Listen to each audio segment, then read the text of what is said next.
परमेश्वर का धन्यवाद हो। परमेश्वर ने आज हमें एक अच्छा मौका दिया, इसलिए परमेश्वर का धन्यवाद करते हैं।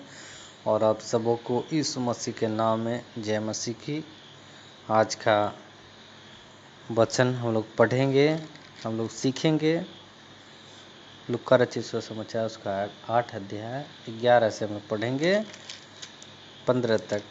तो हम लोग इस वचन को कई बार पढ़े होंगे, कई बार प्रचार में सुने होंगे, तो इसको हम पढ़ेंगे नहीं, लेकिन हम इसको डायरेक्ट एक्सप्लेन कर देते हैं। यहाँ पे जैसा बीज हम लोग जानते हैं, बीज क्या है? परमेश्वर का वचन है, जो कि परमेश्वर का वचन जैसे ही बोया जाता, वचन जैसे बीज जैसे बोया जाता है वैसे क्या होता है? फलते रहता है।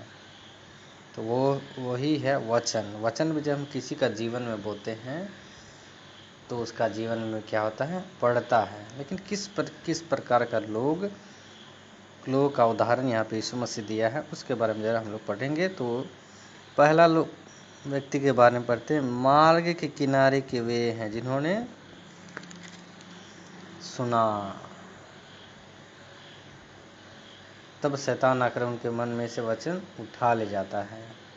तो यहाँ पे कई लोग वचन सुनता है, लेकिन सुनने के कारण वो लोग शैतान को फिर से मौका देता है, ताकि शैतान उनका जीवन में आता है और उनका वचन, सुना हुआ वचन चुरा करके चला जाता है।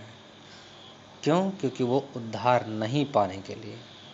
शैतान चाहता है कि किसी व्यक्ति का उद्धार ना हो। फिर हम लोग दूसरा देखते हैं, चट्टान पर के वे हैं कि जब सुनते हैं तो आनंद से वचन को ग्रहण करते हैं, परंतु जड़ न पकड़ने से वे थोड़ी देर तक विश्वास रखते हैं और परीक्षा के समय बह जाते हैं। तो चट्टान पर के वे है कि क्योंकि वो उसका जड़ ठीक से लगा ही नहीं उसके हृदय में, तब तो वो फलेगा। उसका मन में एकदम कठोर मन है, सुनने मतलब वो बहुत कुछ अपने जीवन में शायद देखा होगा, इसलिए उसका मन कठोर हो गया, चट्टान के जैसा हो गया है।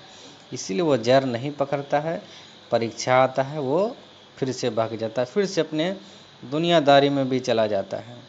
फिर हम लोग देखते हैं तीसरा वाला, जो झाड़ियों में गिरा है, यह वे हैं जो सुनते हैं पर आगे चलकर चिंता और धन और जीवन के सुख विलास में फंस जाता है, उनका फल नहीं पकता।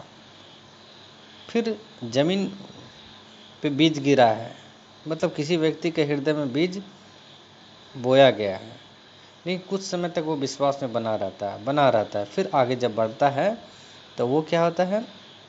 अपना जीवन के बारे में चिंता करने लगता है। फिर उनके पास धन का लोभ आ जाता है, फिर जीवन के सुख विलास में फंस जाता है वो, मतलब इस दुनिया के चकाचौंध में फंस जाता है।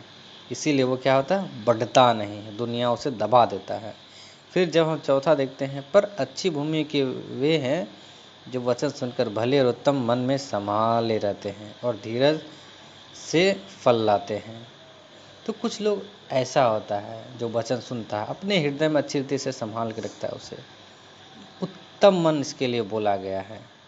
भले और उत्तम मन में संभाले रहते हैं और वह धीरज के साथ फलते रहता है। तो हमारा मन इनमें से कैसा है वो हमें देखना चाहिए। तो परमेश्वर वचन के द्वारा हमें आशीष करे। सबको जय मसीह की।